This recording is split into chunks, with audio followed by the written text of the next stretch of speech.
Welcome to the first Abu Dhabi Sustainability Week web series.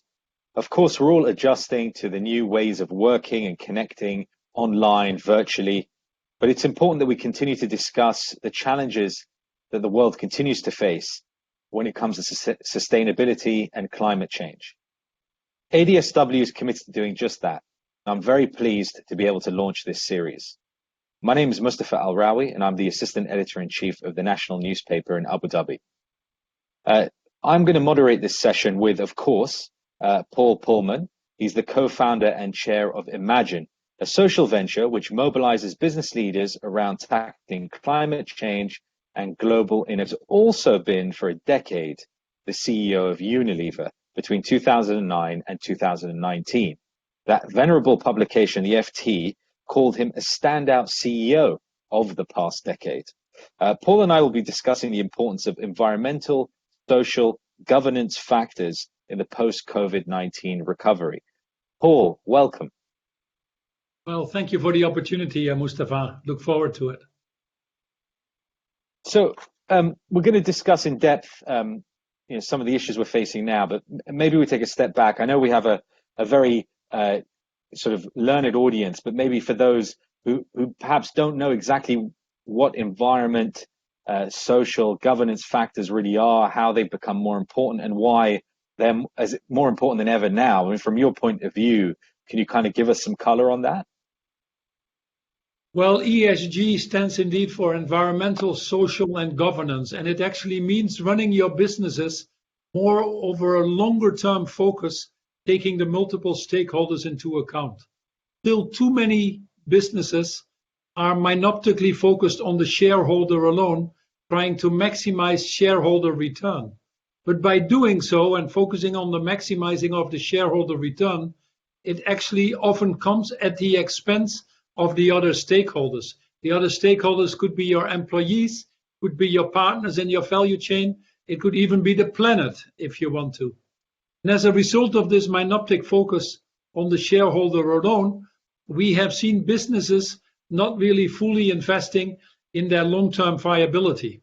So what ESG is trying to do is trying to draw attention to the enormous risks by not investing in environmental and social issues, but also drawing out the enormous opportunities if you do.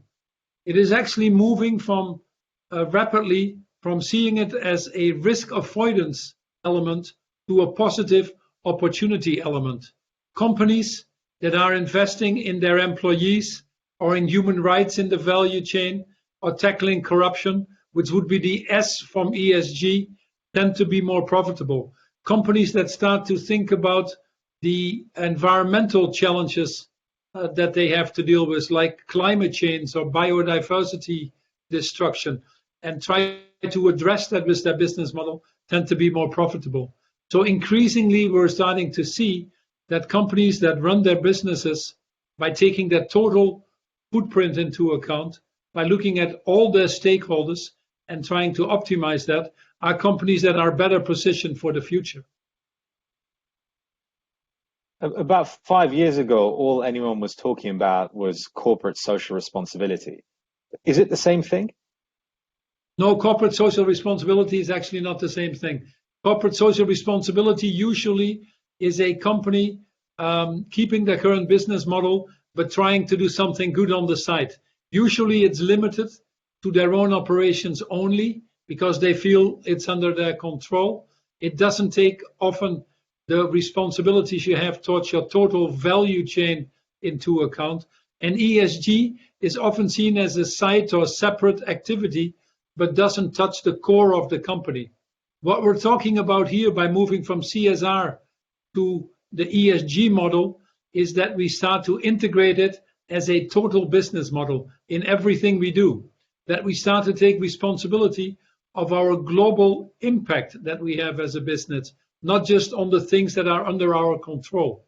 Too many companies still feel that they can outsource their value chain, and by doing so also outsource their responsibilities. That doesn't work anymore.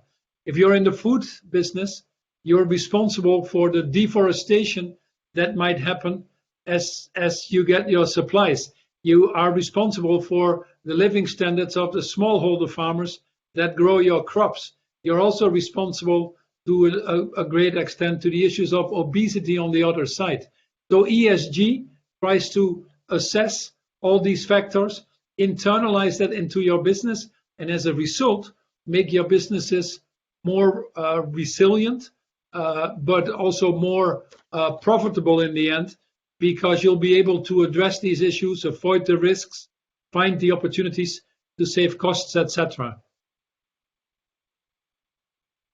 So these themes that you're talking about, whether resilience or the planet, these have been discussed, and you talk about the business's impact, been discussed even on a global level. For example, the World Economic Forum that's talked about stakeholder capitalism, or even now they're talking about the Great Reset in the wake of COVID, a different way of running economies, running businesses, a different way of thinking. And it kind of is the evolution following decades of globalization. Of course, when you ran Unilever, you would have been at the nexus of a lot of that globalization, of global supply chains, of different markets, of how things work. Are you seeing this as sort of, we're becoming more socially conscious, we're understanding about some of the benefits that are out there if you are a business, by being more holistic, by seeing these things in more dimensions? Well, at the end of the day, Mustafa, it's about survival. What we have seen, especially now with COVID, but already before that, we've seen the enormous costs of not being in balance with, for example, the planet. Climate change is an increasing cost that businesses have to bear, the destruction of biodiversity. With COVID, we have seen the social aspects of the too many people without a social safety net around them. And these are enormous costs for society. They were not apparent perhaps 10 or 15 years ago, but because of our economic growth model and having lifted so many people out of poverty, we increasingly are starting to see these limits of our planetary boundaries, and they affect our business directly or indirectly.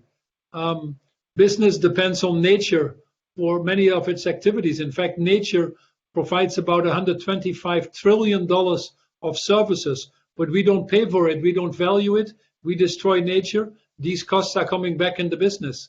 Climate change is now well recognized as one of the most burning issues of our times, and unfortunately not addressed with the speed that is needed, is affecting once more every business. What COVID has shown is also increasingly so the social aspect of it. I think COVID has shown that we cannot have healthy people on an unhealthy planet. As a first step, the reason we have COVID is in fact the encroachment on biodiversity and the mixing of our wildlife increasingly with our human lives. That's why you see these pandemics like SARS or Ebola or Zika, or now a particularly nasty one, COVID. But COVID has also shown that we cannot have healthy people on an unhealthy planet.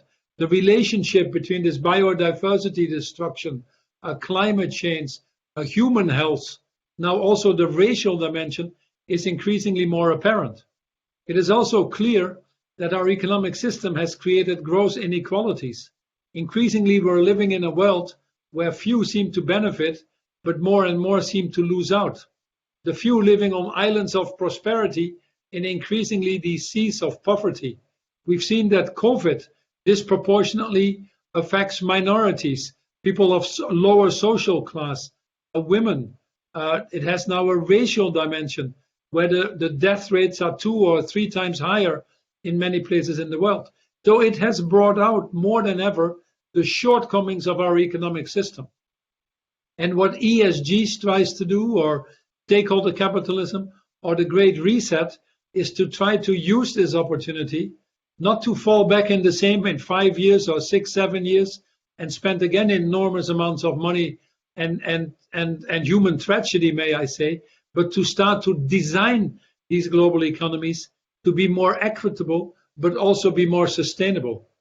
A good example of that is the enormous need that we have for job creation to solve the issues of inequality. COVID has probably destroyed, according to the ILO, the International Labour Organization, the equivalent of about 500 million jobs. It has pushed 70 a million people back into poverty. Inequality is again further on the rise as a result of COVID. So that's not a good thing. And most of that is affecting the young people and the people already in vulnerable jobs. So one of the main things that we need to do if we want to make this world function and keep this social cohesion, which is very important for businesses, is job creation. And we need to create more jobs, better jobs, more resilient jobs. And it happens to be that greening our economy and starting to design it for the future, not the past, is actually also the best job creator. Greening cities, moving to green energy, moving out of the combustion engine to electric vehicles, retrofitting buildings, investing in restoring our natural capital, investing in education and R&D to help us with that. These are huge opportunities for business that actually create a world that is more resilient. You lower your risk, you create your opportunities, and actually it gives us the jobs that we need. The World Economic Forum has calculated that just restoring our biodiversity, of which we obviously depend for clean air, for clean water, for the multiple resources that are in nearly every business model, just to restore our biodiversity is an opportunity that could potentially create 380 million jobs. It would also change the cost of society from an enormous cost that we are incurring currently in the trillions. Just COVID alone was a cost of $12 trillion. We haven't sorted this tragedy yet.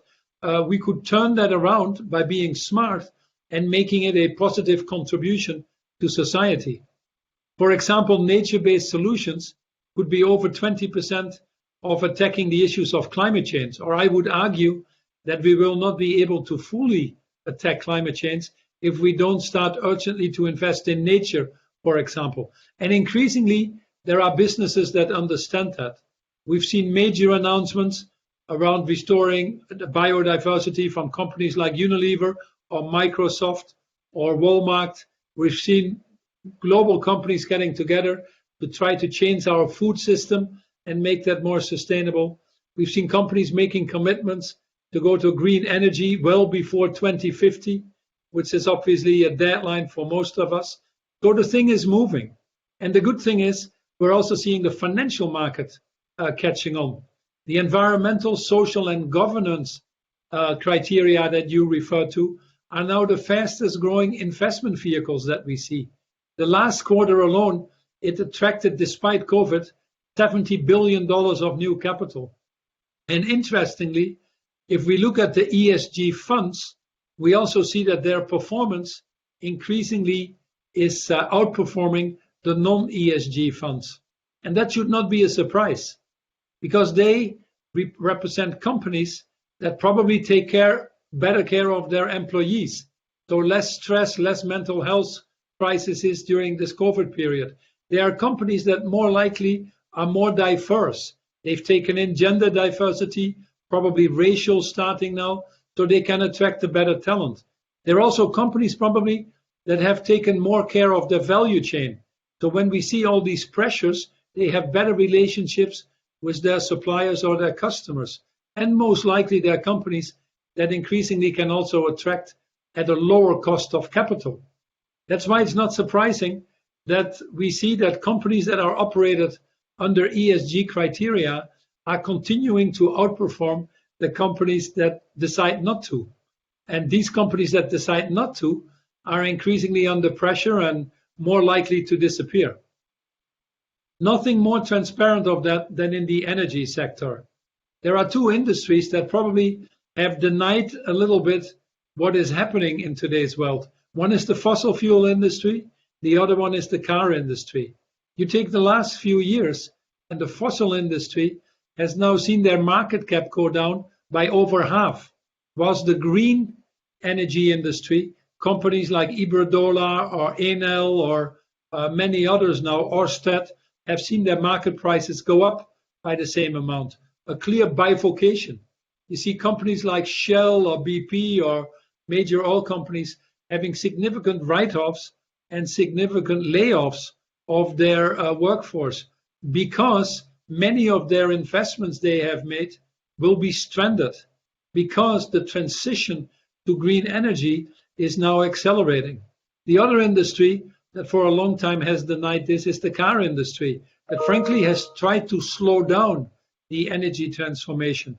Now you see these disruptors like Tesla having a market cap that is bigger than all the other companies combined in the United States and abroad, which tells you that the financial market is directing its capital to these more responsible companies that are better positioned for the future.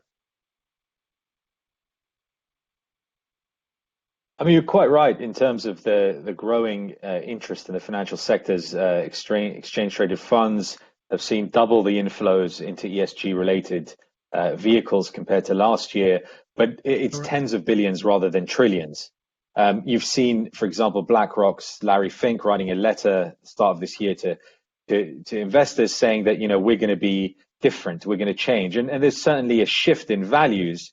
And of course, the younger generation, we see it on social media, there is a real feeling about climate change, about all the topics that you mentioned that is important to them, and they don't want to be involved with other employers or companies they invest in that don't share their values.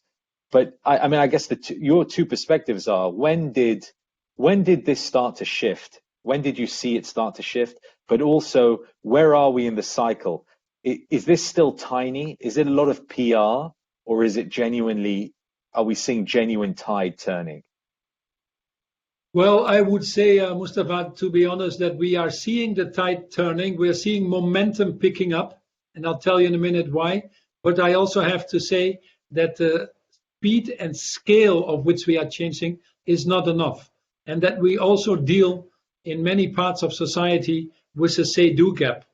The first thing is governments are moving. Despite some governments trying to hold it back and continue to live in the old world or protecting their own self-interest, we now see China, for example, having made a commitment to be net zero by 2060, which is you're talking about the biggest global carbon emitter. We see the Europeans coming in with the European Green Deal.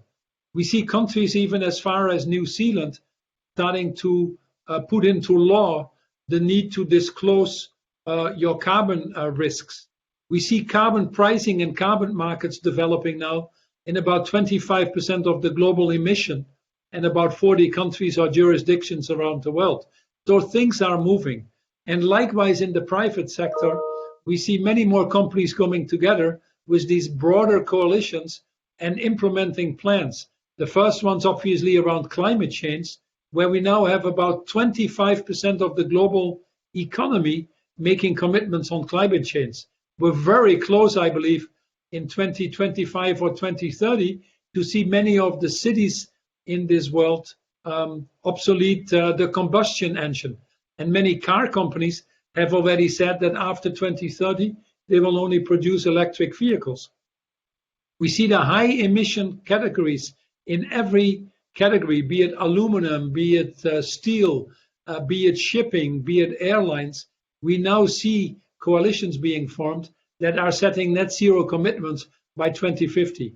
So things are moving. And things are moving because, as you rightfully said, consumers are asking for it, markets are shifting, governments are putting policies in place, and responsible business that has anticipated this probably over the last 4 or 5 years since the Paris Agreement are starting to accelerate. Now, the reality is that we don't have enough governments that are moving.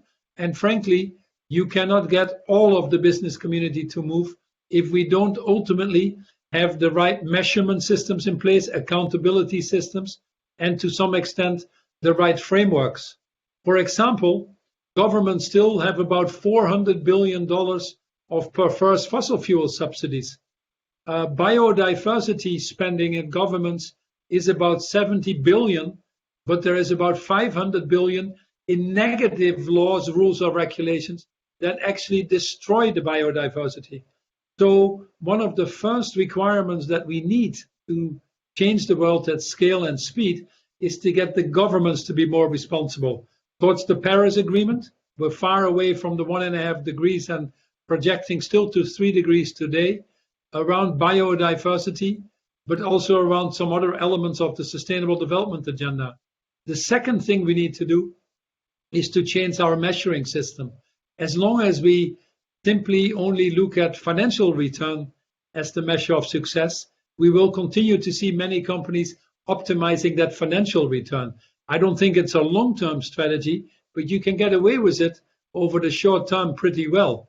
But if we also start to broaden our accounting system to measure environmental and social accounting, for example, a price on carbon, a disclosure on pay ratios or gender equality in companies, on human rights standards in your value chain, if we start to measure these things, which we are increasingly able to, then we are also able to change behavior at scale. So these are some of the requirements that are needed, and people are working on it. And I think in the next 4 or 5 years, you'll see an acceleration in both of these areas. I mean, we need that acceleration, of course. The 2015 Paris climate deal was a watershed. It was a real achievement, but also to meet that target, but also the Sustainable Development Goals from the UN, to meet those targets as well, we really need to see in the next decade that real coalescence of effort and energy to make that happen. A lot of this is aimed at governments, a lot of this is aimed at multinationals. But if I can talk a little bit about small and medium enterprises, because they are in many countries the biggest employers. They provide, the biggest job opportunities, whether it's in the Middle East and North Africa or elsewhere. And do you feel, what are you hearing in terms of the SMEs, in terms of their feeling of being part of this? Do they have realities that mean that they can't embrace this as quickly? No, your question is very pertinent, because the SMEs, the small and medium-sized enterprises, are the backbone of the global economy. In many countries, they're actually 90 to 95% of the GDP, and the combined employment is about 2 billion people. And we have about 48 million companies that belong to the international chambers of commerce, and the bulk of them are SMEs. Because of COVID, about 20 to 30% of the SMEs are under severe pressure and risk disappearing. That is why one of the things we're calling for with the upcoming G20 in the 3rd week of November, with many of the multilateral finance institutions, is that we need to support still, at least to the tune of about $5 trillion, the SMEs, to ensure that they have a lifeline as a first priority to come out of this. Having said that, the SMEs have an advantage, which is that they're incredibly agile and they can react very fast. And where we see most of the innovations coming into greening this global economy, into moving towards solving many of the issues as laid down in the Sustainable Development Goals, we see the SMEs being very agile. First and foremost, they're in value chains of other small and big companies, and they're clearly getting the message. Secondly, many of the SMEs are very closely connected to the marketplace, sometimes much closer than these bigger companies, and can react very fast. And thirdly, with digitization and technology development, which has become more accessible to the SMEs, they can also make these conversions to this greener economy at a more cost advantageous way than what was possible before. You might not be able to solve all of the problems overnight, but you can certainly get going at an accelerated rate now and make your businesses more robust in doing so. The International Chamber of Commerce has put some programs together. One of them is called Save Our SMEs, but also the SME Hub for Climate Action, and the same for the UN Global Compact, which has 14,000 small companies connected to that. They have put tools out on how to make the Sustainable Development Goals everybody's business, for example. So what the SMEs could do, if you struggle on how to get going or how to go about it, or if you still live in this world that you think it's all going to be too complex, you don't have the resources, or that it's going to be too costly, try to connect yourself with some of these broader efforts that can help you educate yourself and undoubtedly find the solutions. The reality is more and more SMEs are moving, and the ones that are moving in that right direction are benefiting. A good example of that is the food market once more, where most of the growth of food is in areas like meatless or vegetarian or bio or neighborhood. And these are not actually the bigger companies in food which have struggled to grow, but these are all the new SMEs or the startups that have read the signals from the market better and have reacted faster to them. And you raised the point about technology, and there have been a couple of cliches that have been repeated in this pandemic. The first is we live in unprecedented times. Everything is unprecedented. Secondly, the pandemic is accelerating trends that were there beforehand.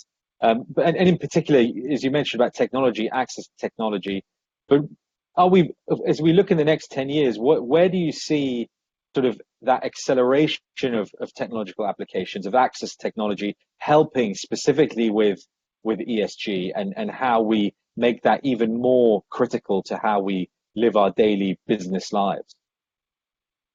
No, on the one hand, we've definitely seen, and as many people have alluded to, as you rightfully say, we've probably done over the last 6 months what was a trend that was there, but might have taken us 5 years. And digitization of society has helped us in many areas. We can accelerate financial inclusion with digitization. We can make learning available to more people. We can reconfigure healthcare, which is in clear need of repair. But we can also bring the data to our decision making. We're now able to monitor with satellites the deforestation that is happening in places like Brazil or in Southeast Asia. We can marry that on the square meter with the concessions that were taken.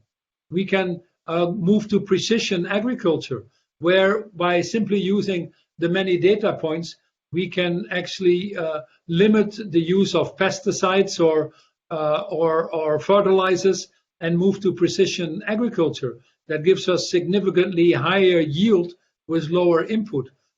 We can apply the technology to tackling climate change. Not an excuse for lowering our emissions, by the way, but we now need to do both. We need to, for example, do carbon capture at the same time as we reduce our emissions. We still need to make hydrogen economically viable, which is by all means possible if we collectively would put some effort and energy behind that. So technology plays a part. And then last but not least, with consumers. We've often seen the dark side of technology and what that does to the inflation in many of the people's lives that many feel uncomfortable with. And that is rightfully so a debate that needs to be solved from the privacy side. But on the other hand, it is also an enormous force to drive consumer habit change. And we've seen many of the sustainable habits actually originating in the more advanced consumer groups, the early adapters, if you want, that are often also very digitally savvy, get to the information, see the transparency, make the right choices. And last but not least, technology has become a great tool for advocacy, for making people aware of how it could be, for sharing solutions. The young have embraced that, and that's why I think you also see why it's so important that we embrace the younger generation as we start to develop these greener futures that we aspire to.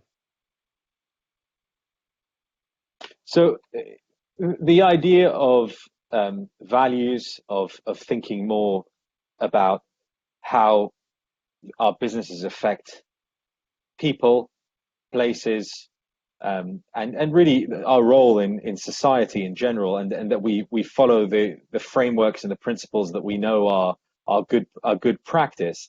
What aspects of that in the Middle East region, for example, do you think that CFOs, CEOs, those who own businesses can immediately learn from perhaps the missteps in other regions, and they can maybe plot a faster course, because we are a little bit behind the curve perhaps in picking up some of this ESG? Yeah, I would not deny that you are perhaps a little bit behind the curve, but I wouldn't wouldn't mourn about that. It's also a big opportunity, and then you can get more benefit from that.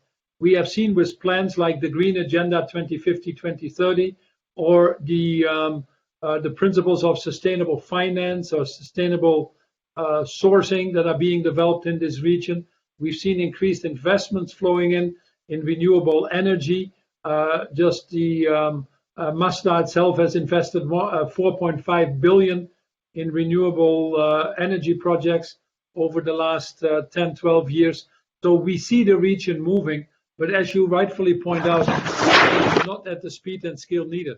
And part of that is that they have been over-dependent on an economic system that is unfortunately rapidly being obsoleted. Part of it is because the business community there has been more insular from the global world than the rest. But if you want to attract financing over time, if you want to be viable with your products in a global market, you have to adapt, and you have to adapt at the speed of the best. Being second or third fiddler doesn't cut it anymore. So if we want to diversify these economies away from fossil fuel, just to be direct, and create other industries, we also need to be sure that these industries are very competitive. And that can only happen if they fully embody ESG. We're seeing, for example, deforestation go up in Brazil because the government is not enforcing things like the forest code. But as a result, we see major supply chains being challenged. The Europeans can simply not afford anymore to import products that are linked to deforestation because consumers will not buy them anymore. And that is true for the paper and the pulp and the feedstock, but it's also true for the meat and many other materials.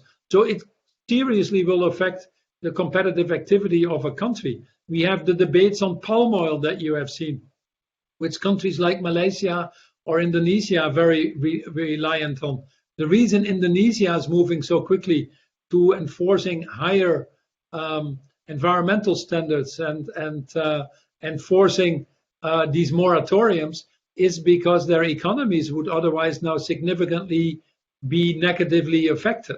So we are starting to see the rest of the world move at an accelerated pace, and it is key that also the Middle Eastern actually leapfrogs, in my opinion. And you have an opportunity to do that because in many of these areas, you don't have a vested infrastructure to deal with.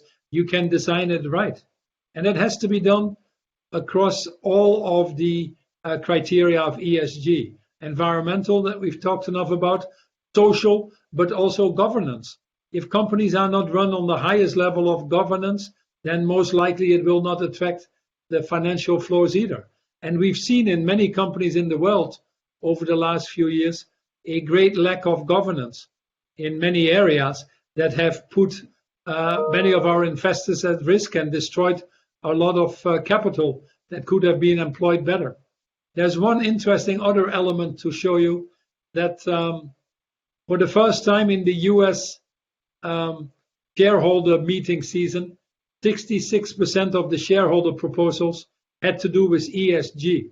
And this is the US. If it would be my native, the Netherlands, that number has always been significantly higher. But now in the US, 90% of people don't want to go back to where they came from. They want companies to take another broader responsibility and drive towards a different form of capitalism that works for all. And interestingly, companies that do are significantly outperforming again the companies that don't. So we see this movement happening. It is very important that in the Middle East, you familiarize yourselves with some of these trends, with the technologies that are available, but above all, with the enormous opportunities that are there. And I think companies that understand that once more and embrace these opportunities will do very well. I mean, I don't want to put you on the spot in terms of a prediction, but given all you've just said, and for example, attitudes in US shareholders, has the pandemic, do you think, pushed us into an era that we won't go back, even if there's a vaccine, middle of next year, and we kind of try and get back to normal life? Do you feel that these accelerants mean that there isn't a path back? Well, you don't put me on the spot at all. Don't worry about that. In the financial crisis in 2008, 2008, we missed a huge opportunity. A lot of money was spent to keep the banks afloat. But people felt that banks were too big to fail and people were too small to matter. Only 2.5% of the spending at that time went to greening the economies. Some countries that did, like South Korea and some other smaller countries, actually are so much more the better for it right now. But we missed a huge opportunity. Climate change went up further.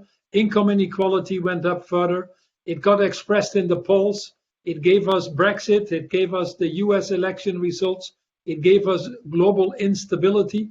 And it gave us COVID in the end, with a cost that is significantly higher now than what we would have had to spend to prevent many of these issues in the first place. I would argue now that the cost of acting is significantly lower than the cost of not acting. Simply to go back to where we came from, which the majority of people don't want, is not an option. Because where we came from wasn't working and wasn't working either.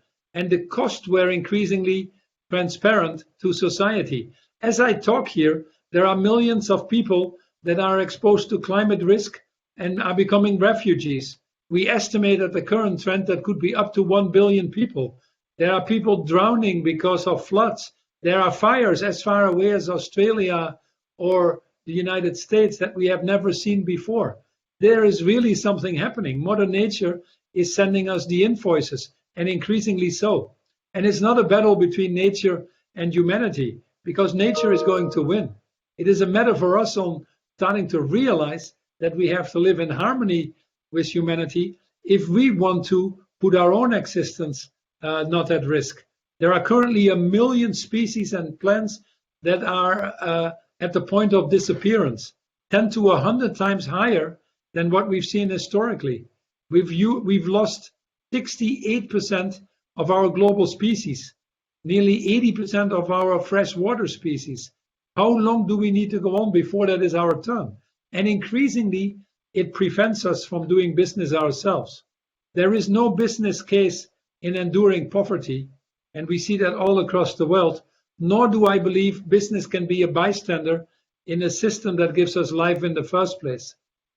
We have spent about $10 to $12 trillion during COVID already, just to save lives and just to provide safety nets, protect livelihoods if you want to, around some people. We haven't even started spending on recovering and recovering right. And the biggest risk that I see right now is that many governments say, we've run out of money. We had to spend all of this. We have to pull back now. And that would be a tragedy if we cannot accompany that with changing our frameworks, our incentives, our directions that we give to the private sector to ensure that now capital flows into the greener directions. There is an indication, as we talked, that it's starting to happen, but we absolutely need governments now to make that happen at the scale and speed.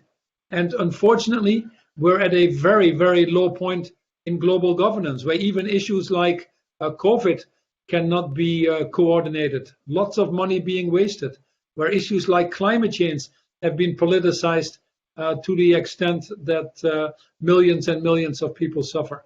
So private sector has a role to play, to speak up, to advocate, to drive these changes, but also to help de-risk the political process. And the speed with which we move and the progress that we make, especially over the coming 2 or 3 to 5 years, will indeed be influenced by the outcome of the US elections for a great deal, because that will be a decider how quickly global governance comes together, how quickly we have aligned policies across the world, and how we bring back responsible government to put the right frameworks and legislation in place. We have some time for some questions from the audience. Abu would like to know, given your experience as a CEO, what can workplaces do to be more inclusive for people of determination, people with disabilities? Well, there are about 1.3 billion people with disabilities in this world, and 80% of the disabilities are acquired between the age of 24 and 65. I'm heavily involved myself because my wife and I run a foundation for the blind people, and we have 24,000 blind children in school in East Africa. And in most countries, these people with disabilities are excluded from the economic process or get the worst end of the stick. With COVID again, these people were disproportionately affected. And the reasons they're excluded, it's about 15% of the world population, but most companies probably have only 1 or 2% at best in their own workforce. It's a gross inequality. And most of that is really a mindset. It is this preconceived notion that if you have a disability, you cannot function as well as people that don't, that you have less loyalty, more sickness, higher costs, less productivity. And all these myths are busted if you look at the facts. And I would argue that CEOs that understand that create this inclusive society will also have a more engaged workforce, because the best companies in the world are the companies where each and everyone feels that they can develop themselves to the fullest potential. How would you like to be a woman to work in a company where you know you don't have any chance to get to senior management, where frankly the senior management, usually all white males, have a gross disregard for gender? How would you want to be in a company where you are of a racial minority, but where it's made clear day after day that you sort of don't count in this society? How would you like to be in that position if you're a person with disability? So whatever group you belong to, it is very important that companies create this environment of total inclusion, which also means in the value chain. How many businesses in the United States would buy from minority black-owned businesses? How many people would actively promote the black community into senior management? How much money is spent behind training and development to perhaps overcome some of the historical deficits? So how companies behave, how CEOs take ownership is going to be a very important part, because ultimately the most important stakeholder that you have are the people who make your company function. And we have a question from Fadi, also in Abu Dhabi. He would like to know, in your role at Unilever, what was the impact of ESG on the bottom line? Well, when I started 12 years ago and said we are going to decouple our growth from environmental impact, which we have broadly done, and increase the overall social impact, which we have done, we got rewarded enormously. First of all, we made it very clear that this was a long-term plan. We stopped quarterly reporting, we moved compensations to the longer term, and we stopped giving guidance. But we were able to show year after year that we were outgrowing our competitors, and that our total shareholder return over the 10 years was nearly 300%, well above the market and well above our competitors in our sector. So our point that focusing on the stakeholders that we need to serve, try to move your business to a positive model, is ultimately also good for the shareholders. But it is a result of what you do. It should not be an objective. It is profit through purpose, not first profit. And I think Unilever has shown that. Over these 10 years, we reached 1.3 billion people improving their health and well-being. Things like oral care, things like hand washing and hygiene, things like women's self-esteem, building toilets. Most of our brands had a social mission. And the brands that had a stronger social mission were actually growing better. So we saw our innovations were more robust, having to respond to these challenges out there. Our employees were more engaged. Our costs were lower.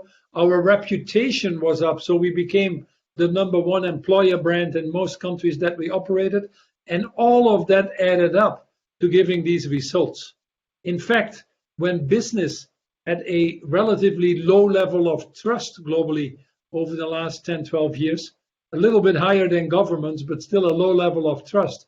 Unilever, on the other hand, was off the charts.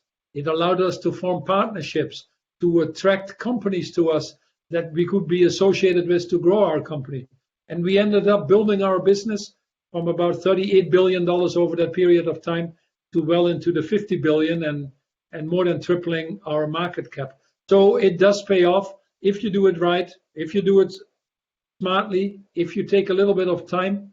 And frankly, in those years, I have not really had to make one big compromise that made me stay up at night and not fall asleep, so to speak. So I think that is what we're trying to say.